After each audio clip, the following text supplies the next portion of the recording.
Okay, guys, so you remember RJ? Last year, 2023 SHOT Show, we did a pretty good interview about the 1911. You had a lot of skin in that game, to use your phrase. Yep. And so here we stand, 2024 Savage booth, Scout rifle, right? New Scout rifle for us, yep. So you said earlier, before we got the camera on, you got a lot of skin in this game as well. Yeah, it's been this entire project's been a couple years in the making, just because things take time sometimes. Yes, sir. So all new on the Scout rifle for us for this year. So the obvious difference, we're running the Magpul Hunter stock. Okay. So it's a very tactical type stock, so you get a lot of features in it. You know, the adjustable, recoil or recoil pad length of pull, comb height. Fits the short barrel that a Scout should be. On the action itself, it's our standard 110 action, but our sight system completely new, completely upgraded. Because one of the things a Scout rifle, or that Jeff Cooper wanted on a Scout rifle, is a forward-mounted optic. So I noticed you put a lot of Picatinny rail here for that. Yep. One of the things, since we're not running an open top receiver and clip feeding it from the top, since we have a true nice detachable box mag now, you don't really need to run that forward-mounted optic. So a lot of folks were asking us for, well, I want to put a red dot. I want to put a low-power variable optic or whatever. Well, I got to take this rail off to put another rail on. So Picatinny rail from the front to the back. There you go. So you got your options as whatever you want. Do it like you want. Correct. And the rear sight is screwed through the pick rail into the receiver. So it gets the elevation up a little bit so you can actually see it through with the cheek height risers. You don't have to squeeze your cheek or try and get up like this.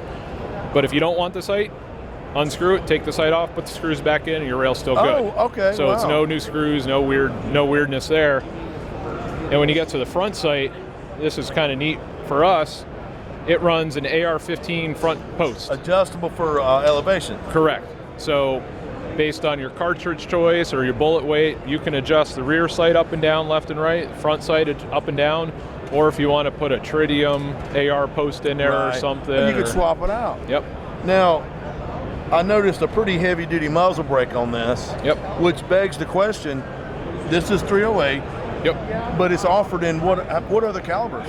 Right now we're doing it 308 Winchester, 6.5 Creedmoor, and 450 Bushmaster.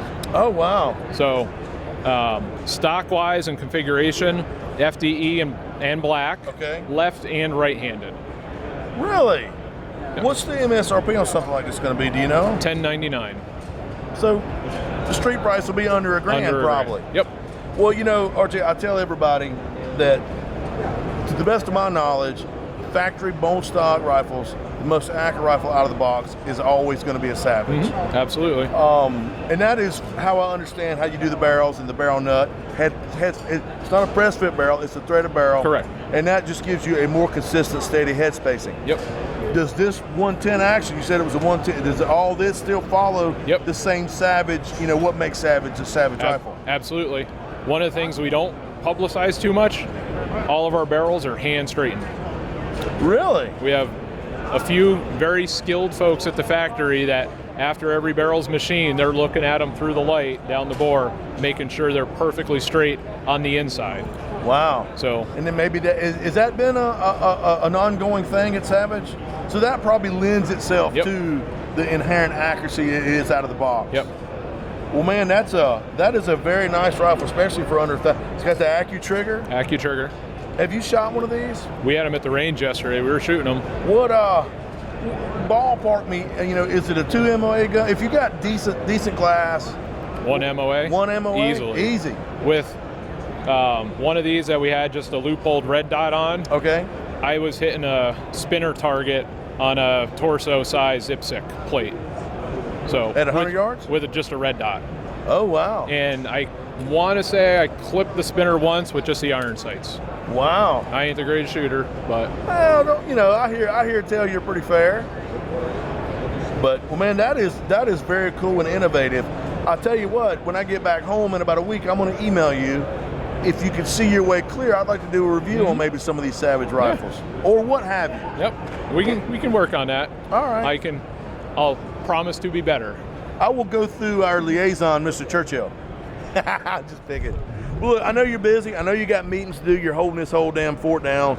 So I'm not going to hold you up. But I really do, all kidding aside, I appreciate you taking a few minutes to talk to me about this cool new rifle.